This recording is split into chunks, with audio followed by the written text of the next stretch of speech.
Computing in the 60s and early 70s was mostly relegated to the mainframe. Mini-computers followed, then the microprocessor, which led to the microcomputer in the late 70s. Many options were available.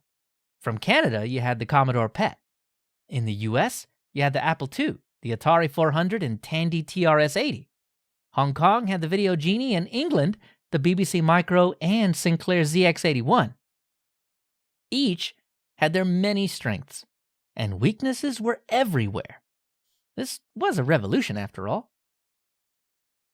These machines stirred something in many folks that used them, whether it be by simply using them as early gaming consoles to play games or programming them from scratch. The era of the personal microcomputer had begun. A quick search or a question to someone you know with a few miles on them will find no shortage of anecdotes and nostalgia. There were, of course, favorites, same as Linux distros today, but the fact remains, all of these machines, and more, left their mark on the minds of folks that got the chance to use them, and on history as well. Through the 80s and the 90s, the micro part of microcomputer was dropped, and the more common personal computer was adopted. The things we were able to do with these personal computers increased tremendously year after year. And while there was certainly learning hardware and software to get your hands on, and the older 80s machines still existed, people were content enough to simply use software on a computer rather than program a computer. Or at the very least, tinker. One part of the micro that wasn't dropped from the collective conscious, at least in the UK, was the BBC Micro. Far outsold by the ZX Spectrum in homes, many British students that didn't have either, or maybe just had the Spectrum, still had plenty of access to BBC Micros, as 85% of British schools adopted them. The BBC Micro, even though it was outsold by the Spectrum, was the real catalyst for the Raspberry Pi. And this is the part of the story where we turn our attention a little over a decade forward. Around 2006, Eben Upton was working on one of his very first prototypes that would one day morph into the Raspberry Pi. It was an Atmel AT-Mega 644 microcontroller clocked at 22.1 megahertz and 512K SRAM for data and frame buffer storage, and displayed graphics over an analog line to a TV. Fast forward again to 2011, in late June, Eben Upton announced the first alpha boards for the Raspberry Pi being sent to the manufacturer for production. And much like the Atmel build, it had an analog TV out, in addition to HDMI, of course. It's 2011 after all.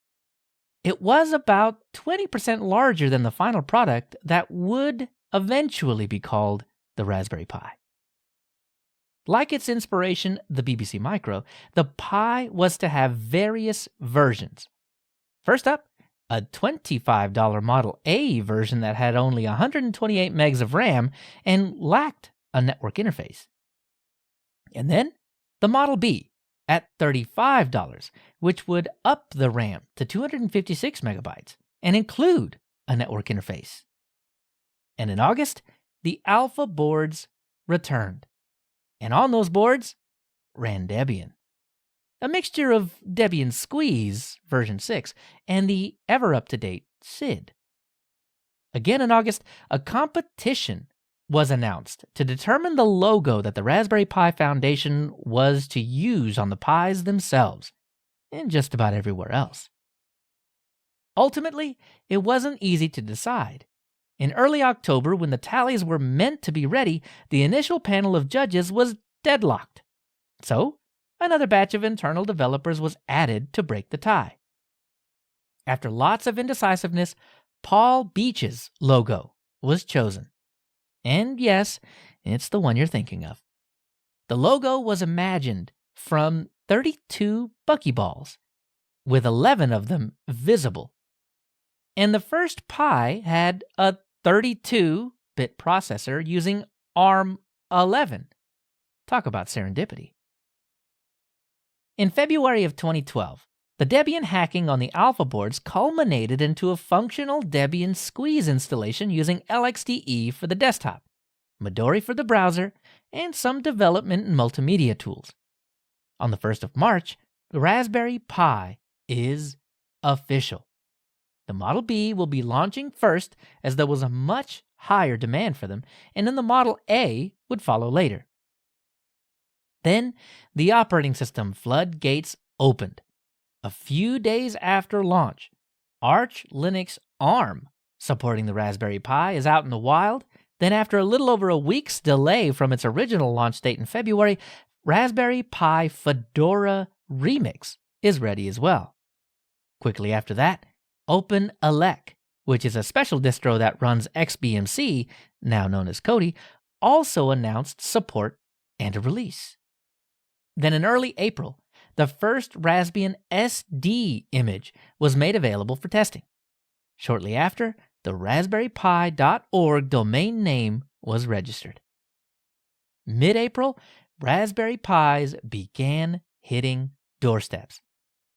At the end of April, Quake III runs on a Raspberry Pi, which is a huge milestone for any hardware. That's it. The history's over. We need to go play a match. Drop the mic, but it's on a ARM. In June, a Debian Wheezy build hits the public net. And finally, mid-July, the efforts of Alex, Dom, Mike Thompson, Peter Green, Simon Hall, and many, many others. Raspbian was officially announced. It was the first Debian build to fully take advantage of the hard float operations within the CPU to make web browsing scream in comparison to early builds. In September, Turbo Mode is added to Raspi config within Raspbian, which allows warranty-safe overclocking for your Pi that relaxes when it hits the 85C threshold. Prior to this, overvolting did indeed void the warranty, noted by a baked-in hardware switch that activated if overvolting ever occurred. In October, Model B folks that hadn't received their Pi yet were surprised to hear that they were upgraded from 256 megs to 512 megs of RAM for free. All future Model Bs would also have 512 megs. And all that is just in 2012. In early February 2013 and slightly behind schedule, the Module A is finally available, at least in Europe. A few days later, Minecraft Pi Edition is released free of charge for anybody with a Pi. In May, the cameras and updates in Raspbian are released. And quickly after that, a Wayland preview is announced, allowing the slowdowns in X to be bypassed. The slowdowns were simply because X is not optimized for the graphics core in the built-in graphics processor. In June, Noobs 1.1. It's for noobs. Of course, it can install Raspbian for you, but it can also install a host of other things too. OpenELEC, Arch ARM, and a few others. Sometimes the easy way is the best way. In September, Noobs 1.3 is released with the ability to install more than one operating system on the SD card. Soon after, a Noobs Lite option with a 20 megabyte footprint that downloaded only the system images requested was released. In October, the Pi Noir or Noir is now available for nighttime picture taking. In 2014, no April Fool's Day is complete without a joke. Raspberry Pi took us back to the 80s with the green-on-black design with red links. Take a look in archive.org if you're curious what that looked like. But the next day, they really did a website revamp. Link in the show notes if you want to see what that looked like. In April, the Raspberry Pi Compute module is announced without all the fancy ports and doodads, but still using the same ARM chip. and slots into a fancy I/O board like a stick of RAM. Really nifty if the previous form factor was a problem. Development kits were available in June. On July 14th, the new Raspberry Pi B Plus is launched with 512 megs of RAM, more GPIO pins, more USB ports, micro SD, less power consumption, and better audio. 2 weeks later, the hat, that is, hardware attached on top spec, is announced as an attempt to usher in easy hardware additions to the B Plus, with its 40 GPIO pin set as opposed to the previous 26 on the Model A and B. In September, after 8 months of hard work, Midori will be dropped in Raspbian in favor of GNOME Web, or Epiphany, to take advantage of hardware-accelerated video decoding and faster scrolling. As well, Noobs drops all distros except for Raspbian on the pre-installed image. However, the other distros can still be network installed. This was done to slim down the Noobs image size to fit on 4 GB cards. In November, the Model A Plus is announced at $20.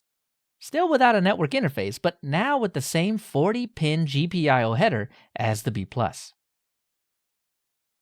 In early February of 2015, the Raspberry Pi 2, still at $35, is launched. This is a huge upgrade from the first run and comes with a 900 MHz quad-core ARM Cortex-A7, which offers more than 5 times the performance of the B+, and double the RAM at 1 gig. And since this is an ARM version 7 chip, it opens the door to running tons more Linux operating systems, and even the slimmed-down ARM version of Windows 10. All at the exact same form factor as the previous models. Soon after launch, we learned that the Raspberry Pi 2 was sensitive to xenon-based camera flashes. It would hang when exposed to these flashes, not outright crash, which made the situation quite curious, but frustrating. In just a day, the forum sleuths narrowed it down. Later in February, the Raspberry Pi becomes the best-selling British computer ever at 5 million units sold, just surpassing the Spectrum ZX series, and long since surpassing its inspiration, the BBC Micro, after 1.5 million units were sold. In September, Raspbian finally leaves Wheezy behind and rebases on Debian 8, Jessie, and makes a pretty significant change. Up to this point, Raspbian would boot to the command line, but as all other modern computers, after this upgrade, the desktop will be the default landing pad. Visually, GTK2 is slowly being dropped in favor of GTK3 in many apps, so things get a bit of a facelift in the upgrade too. And that's just the surface. Because it's such a big upgrade, it's recommended to install from scratch. In November, the Raspberry Pi Zero lands. It's basically the original Pi B+, but with a slightly faster CPU, micro USB instead of full-sized, and a mini HDMI port. And it's tiny. And $5. On the last day of February 2016, and a little over a year since the Raspberry Pi 2, they did it again with the Raspberry Pi 3. The big upgrades here were onboard Wi-Fi and Bluetooth, and a CPU upgrade to a 64-bit ARM Cortex-A53 CPU at 1.2 GHz. That puts it about 50% faster than the Raspberry Pi 2, and it's apparently fast enough to run some simple servers. On launch day, about 5% of website traffic for raspberrypi.org was served up by a Pi 3. It lasted a whole 12 hours, serving up 1.5 million requests before the kernel panicked and the Pi crashed. No Pis were irreparably harmed in the serving of those assets. In May, after being out of the Pi Zero for a little while, they returned, but with a new trick, a camera connector. And later in August, while it's notable that Docker has been running on various Pi operating systems up until this point, Raspbian is now a fully official platform for Docker. On September 8th, the Raspberry Pi platform surpasses 10 million sold, which marks its doubling of the previous Sinclair ZX record of 5 million. Later in the month, Pixel, the new desktop environment for Raspbian. It stands for the Pi Improved X Windows Environment Lightweight. A little forced if you ask me, but at least it's not recursive. Almost everything was reimagined. No more boot messages, and instead a clean welcome screen giving you release information. New icons, new wallpaper, new windows with a light curve on top, and a flat design. Better font rendering, and a slick login screen. One other big change was GNOME Web. It's out, and Chromium is in, which improves video playback yet again. This year, after a 64-bit capable Pi 3 was launched, we saw a 64-bit kernel which Ubuntu and Fedora were running on unofficially. But in November, and for the very first time, SUSE released a 64-bit SUSE Linux Enterprise server for the Raspberry Pi. It's not Raspbian, but it is a first. And as an early Christmas present, the desktop environment Pixel is now available for any machine that can run Debian Jessie. During its initial testing, it'll only be available as a live USB. In mid-January of 2017, the Compute Module 3 is released, same as the previous Module 1. It's only 1 millimeter taller and runs a good bit hotter, but the same idea applies. And the next month, the Pi Zero W is added to the lineup. Same as before, including camera attachment, but with wireless and Bluetooth built right in. In June, a little after Debian Stretch is released, Raspbian is still based on Debian Jessie, which includes an offline version of Scratch and Thonny. Visually, there was an adjustment to the default icon set, and promises were made that rebasing on Stretch is in the works. And like clockwork, the August update brings the switch to Debian Stretch. With this change, the audio stack is switched from Pulse Audio to ALSA. Also included is a patch for the Broadcom chipset that fixes a vulnerability for code execution that allows an attacker to take over the chipset. And to round out the year, the release for PCs and Macs that was released the previous year is now also rebased on Stretch. In January of 2018, the new version of the Pi Zero W came to us with pre-soldered headers, earning it the Pi Zero WH designation. Everything else about it was the same. Then followed the Pi 3B Plus in mid-March. This Pi comes with an updated processor with a built-in heat spreader to allow the chip to hit higher frequencies at lower voltages to reduce power consumption.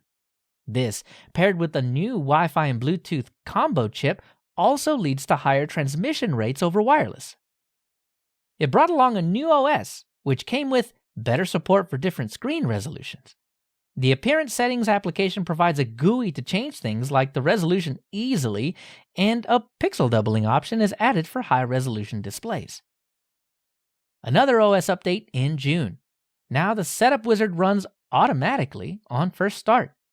If you need to run it later, a sudo piwiz will do that for you. Recommended software is like a light software store, and QPDF View is the new PDF viewer replacing XPDF, and a bunch of other bug fixes. The Pi 3 Model A Plus hit shelves in November, and all the guts of the B Plus, but in a smaller form factor. At the beginning of 2019, in late January, the Compute Module 3 Plus lands, and as all the modules before it, slots into I/O boards with the same basic feature set as the previous A Plus and B Plus boards. In late June, the Raspberry Pi 4 goes on sale for $35 for the 1 gig model, $45 for the 2 gig model, and $55 for the 4 gig model. full gigabit Ethernet, Bluetooth 5.0, a pair of USB 3.0 ports, dual monitor support over micro HDMI, and the Cortex A73 chip that boasts 3 times the performance over the Pi 3. And an overhauled OS gets shipped with it. That overhaul includes a rebase of Raspbian to Debian 10 Buster. This was almost a full 2 weeks before Debian 10 itself released. The desktop was decluttered a bit and switched to a gray theme rather than the original light blue. At the beginning of February 2020, a new Raspbian release landed as a mostly bug-fix release. The Places menu makes it back to the file manager, new scratch blocks make an appearance, and more cleanup. We also see lots of Orca screen reader improvements.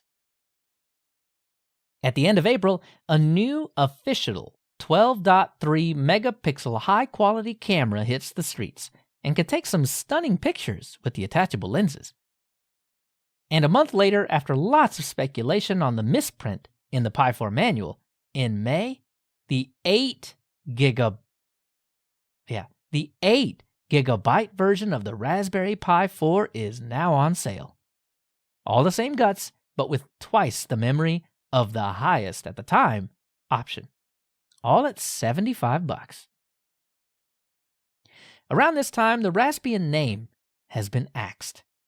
The Raspberry Pi official operating system is thusly called Raspberry Pi OS.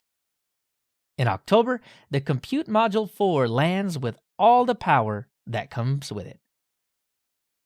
Then in November, the Raspberry Pi 400, a Pi 4 built into a keyboard with much the same expansion, and it runs a little cooler and a little faster. And speaking of cooler, a case fan launched shortly after to keep the stock Pi 4 chill. In December, the Raspberry Pi OS release switched back to Pulse Audio from ALSA. This vastly improves the user experience for switching audio outputs and brings along the capability for Bluetooth audio. Additionally, Cups is added for better printing capabilities and easy management. For folks that need accessibility features, full support for Orca screen reader is added. At the beginning of 2021, with an already stretched supply chain, demand rose for Pis across the board, and unfortunately dried up all Pi availability. This was followed up by the release of the Raspberry Pi Pico for $4. In October, the shortage couldn't be ignored any longer.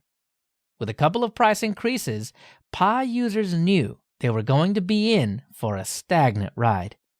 The issues and price increases are promised to be temporary. Later in October, the Raspberry Pi Zero 2W, what a mouthful, is now on sale for $15 using the brain of the Raspberry Pi 3. Unfortunately, as soon as they landed, they were snapped up, only to be seen by something like our Pi locator. The November release of Raspberry Pi OS brings in a huge shift for the desktop from GTK2 to GTK3.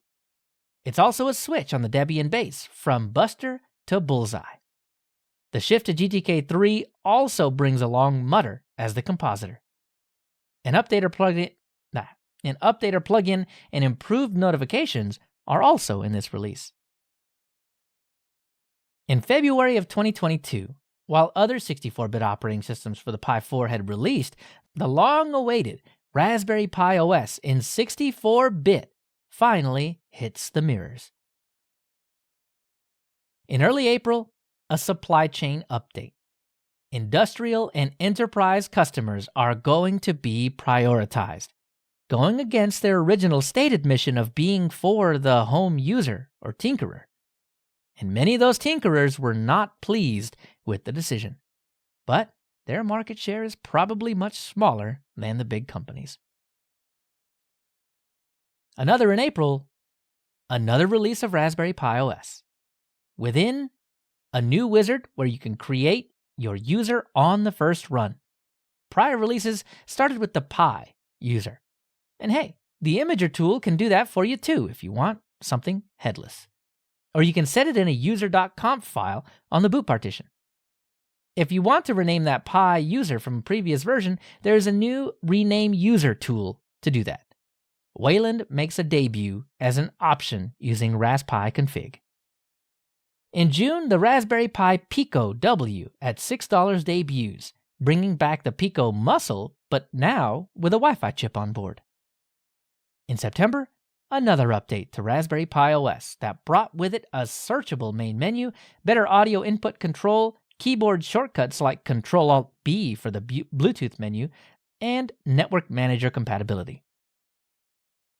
And another supply chain update in December, noting that the 0W, Pi 4 2GB, and 4GB variants are making the rounds and a hopeful outlook for the middle of 2023. In the first days of 2023, the Raspberry Pi Camera Module 3 is released with 4 variants, all starting at $25.